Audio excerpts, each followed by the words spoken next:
Hey guys, it's Chris, and we're back with another Amiga thing. What do we got this time? So today we have the Greaseweasel V4 from Amigakit, and you can purchase this device yourself from them directly. You can build your own, other stores sell them. This was very inexpensive. It even comes with a rubberized pad so you don't ground out and blow up your stuff. So what is a Greaseweasel? There have been many other reviews on this product.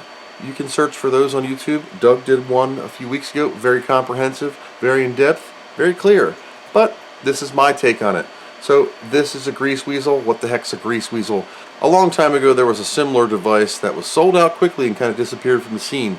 It allowed you to use a Windows or PC high-density floppy disk to read Amiga disks into ADF format or write Amiga disks using a command line interface. This one has been updated to have a GUI and be very simple to use.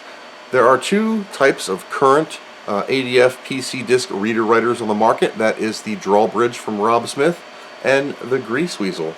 Currently from Amigakit, this is an open source project, and there's a full write-up on Amigakit's website on it and the GitHub and links to the appropriate parties. Like I said, this is an open source project, so you can even build your own. How does it work? You keep talking. Very simple. Get yourself a PC floppy drive. It can have a flip in the cable or not. It's up to you. You plug this into the Greaseweasel. Boop. You get yourself a USB Type A from the land of the past. We all got them sitting around in a junk drawer somewhere. Boop. You download some software, which I'll link in the description below. You plug this in, your computer will go boop, boop, boop. Now, for my testing here, for my testing, and I am the ultimate lab, I have a PC power supply with an Amigakit ATX adapter, just to ground out the load so I can turn it on. I'm only using this for the 4-pin Berg, so, you don't need this many cables, but that's how many I'm going to use. Here it is, so I'm just using this massive power supply so I can get power to the drive. The Greaseweasel itself here is powered by the computer itself. This is a GUI that is available for the Greaseweasel. This comes from Desert Sage Solutions. DesertSageSolutions.com/Greaseweasel GUI. The Greaseweasel has some drivers itself that are DOS based. They're right here. Comes with a firmware and a GW that you run in the command line, and that's totally fine. And we're going to do both.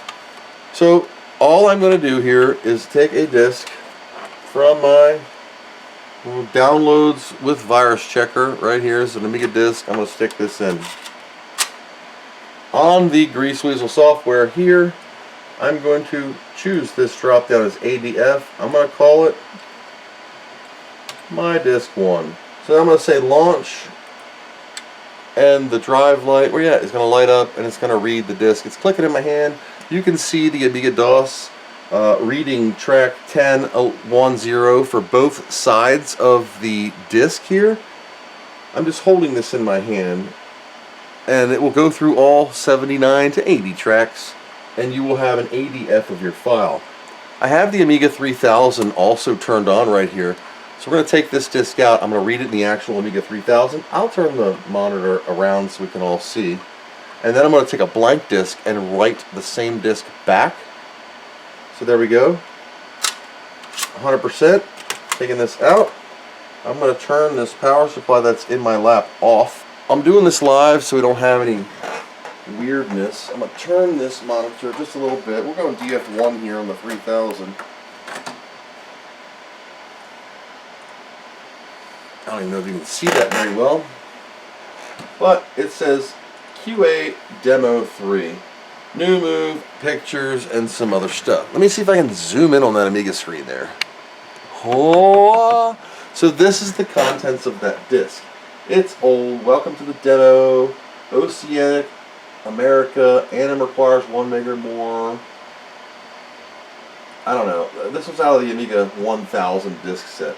So that is this disk, which I'll just leave sitting right here. This one in DFO should be blank. Empty. Okay. This is just a double-sided, double-density disk. where you at? Let me back this out. So this is the double-sided, double-density disc, which I'm going to turn that power supply on again. We're going to put this disc in here, and I'm going to close this Greaseweasel window. I'm going to say,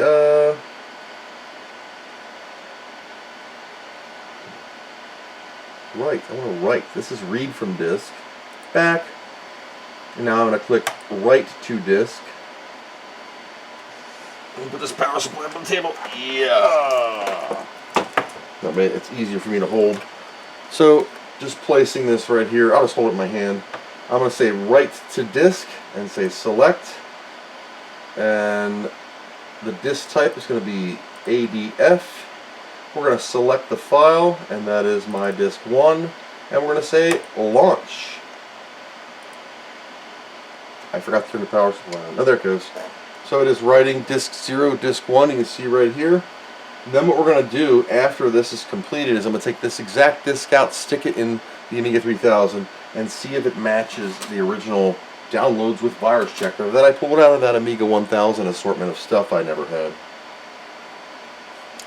The Greaseweasel is by far the simplest of all of the floppy readers and writers. It can do SCP, that's your secure copy protection, you know, sector by sector. It can do ADF. It can also do other computers like DOS, CPC, Amstrad, whatever. You know, you got a floppy disk, plug her in, 5 1/4, 3 1/2. Anything that uses that 34 pin, you can use those weird adapters, stuff like that. Somebody even used it on a Tandy. Amazing. It does all sorts of formats. It's not just for your Amiga. You can use this to, you know, bit rot protect any of your old discs that you have. It's a little slower on the writing than it is the reading, but this is a PC high density floppy drive. You can see right here it's on track 58. Maybe you can't. It's just literally writing. If you hear a loud fan noise, I am 3D printing a case for my mini Amiga 3000 right here, and that's kind of happening. So, all tracks verified. It wrote the track. I'm going to zoom out here, taking this disc out. I'll turn this power supply off for a second. Putting this disc right in here, and we'll see what we see on here. Yep. Zoom in. And here is QA Demo 3. And there's the same contents that are on this disc itself. I don't know what this is. What is this? It is an old yucky picture of an Amiga floppy disk. It ran just fine. I'm rebooting a 3000 because it has some Workbench 1.3 utilities on here. So that's the simplest way to archive your old floppy disks. I have a few thousand of them. I have to go through and make sure that everything is not already, you know, archived from someone else, but it's nice to have the software that I'm probably never ever going to use again available on protected media, like a modern digital file that I could write to physical or just use with an emulator or any modern mounting tool for an actual real Amiga. And they come in handy, trust me. And if you need to make some discs, you can always go to floppydisk.org and purchase yourself some actual floppy disk. So that has been the fastest review of a product out of the box. I downloaded some software. I downloaded the GUI from Desert Sage Solutions, link right below. I double clicked on something, I changed it from SCP to ADF, and I clicked go. That was it. She's a standard cable off of a gigabyte PC with a flip right into the Greaseweasel. The jumpers on the Greaseweasel, there's only one you really can worry about. It's the write enable. You jumper it to allow writing. Otherwise, you can't write to the device. It protects it in case you had a disk of sensitivity you didn't want to overwrite. Just remove that if you don't want to be able to write. But leaving it on your default settings, you'll be good to go. There are a couple other scenarios where you would flip-flop the jumpers, but just for your Commodore stuff, no worries. Plug her in and let her rip. Very simple scenario. Standard PC drive. This is a teak drive. TEAC. Some people call them TIAC. It's a teak to me. So let's grab an official something disc. Something that I would need. I want to back up. Furia Tune. Alright, so inserting the disc. Again, we're going to say launch. And now it's reading. Retrying. So I had some bad sectors. Track 0-1. Interesting. The little light on the Greaseweasel here is flickering away for activity. Red is power. Green is Christmas. That's some new PJs for this year. And a My Amiga shirt. Thanks, Staney. Now, since this one was goofy, I don't know if this one's going to read. I'm going to take this same crappy disc with crap on it, and I'm going to rewrite the Furia tune to this disc and see. I might have to do this again because dummy me had the wrong, cable in the way. So I'm going to read it again. Launch. No, it's doing the same thing. 11 sectors missing. Giving up. Track 0-1.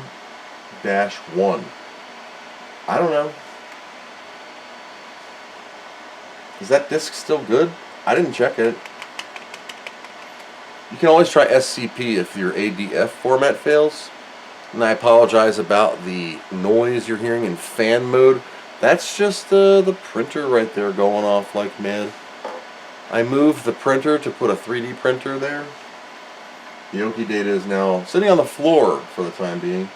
Alright, so we were successful in reading the ADF. I'm going to close this, eject this disc. And this is my Furia tune. I'm going to put this one back in here. It's got some schmutz on the top. Put that one back in here.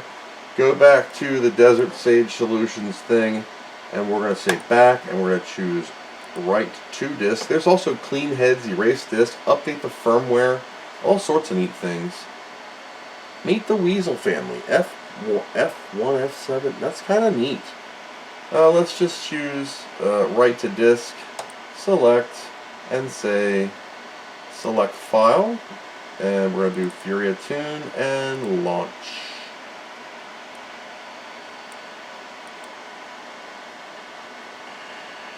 There it goes. Writing track 0, track 1. It's writing. It didn't complain about the weird thing. Let's see if the data is on it when it when it finally finishes its write here. So now read speed, you're going to get a little bit more speed. Writing, it's about as fast as any other write would be. I dented my power supply case. Boom. So that finished. Let's close this, go back. Let's put this in the 3000 here and see if it says Furia tune. Let me zoom on in here. Sorry, that looks like poo. And sure enough, there is my Furia stuff. Which Amiga's on there? Furia tune, sysinfo. Let's run sysinfo off of that floppy. Just to make sure we got something. I don't know. Ta-da! Wow, 4.0. Cool. So, yep, Furia tune is on there. That was the only file on there. But that's cool. I didn't have a backup of that disk. I guess I could have just copied the single file off and been good. But you know what? That's cool. I have an ADF of the Furia. So that is the Greaseweasel. Very simple product to use, especially with the GUI. So this is my whole setup. USB Type A to the Greaseweasel. Regular old PC floppy drive. I used the 4-pin bird off an actual power supply. In your case, you can use it off of your computer's power supply. Possibly. I doubt you can't power the drive over USB because it's 12 volts. This thing is awesome. Very simple to use. Thank you for selling and preparing these Amigakit. You can buy yours fully assembled from the Amigakit store. How much does this bad boy cost? Ready to rock. 19 quid. What's that in American dollars? $22. $22. Add yourself a data ribbon cable. For the PC, $6, or for the Amiga, $6. Want a USB cable? A to B, $2.50. So $22, you can add yourself a ribbon cable or a USB. Check out yours today from Amigakit.com. So there's also something really cool you can do with this bad boy. So what we're going to do is we're going to launch WinUAE as administrator. Make sure your stuff's all plugged in, all that crap. We're going to put in house music auto booting into the disk. I'm going to load one of my configurations. We're going to go to expansions here, drop this to disk controllers. This will be Greaseweasel, Keir Fraser. We're going to say enable. Let's just hit start. Boom, disk light lit up. Can you see that? Let's see what happens. Does this boot house music auto booting? I don't even know what this is. Holy crap, it works. I use my mouse.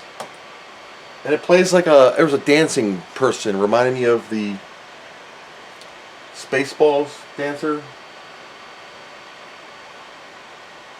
It's doot doot doot doot. Oh my gosh, it works. I booted from a disk. Okay, that's the year 3000 is going to load. So this is an actual disk. I could boot from things like Datafly. Now I'm leaving this like far away so you can see the whole setup, that I'm not doing some magic. This is the Greaseweasel disk, the light. The Greaseweasel is right here, plugged into the computer below me. I'm not going to pull you one. We'll press F12 and we're going to say reset. See if this is bootable. You see the light right here. Now this is a PC floppy drive. You see the light? Maybe. Right here. Yep. There's the GVP Amiga-DOS 1.3. GVP 1.98G, April 1st, 1991, and crash. Why? Because I don't have a GVP SCSI controller installed in here. But that's cool. Take this out and let it yell. Nice to know. Work on Linux or Mac or Windows here. You will need the beta preview of the WinUAE that supports this in its F12 configuration under expansions disk controllers. There's a bunch of stuff. You can do the Greaseweasel or the drawbridge from Rob Smith. So Keir Fraser makes this and also makes a whole boatload of Amiga stuff. Let's check him out. You might know him for you know, Amiga test kit. I use that all the time. Love it. So thank you, Amigakit, for making these. Thank you everyone for watching. This has been my review of the Greaseweasel V4, a PC-based USB reader writer for Amiga and many other platform disk formats. Check out yours today. Thanks for watching, and I hope you learned something.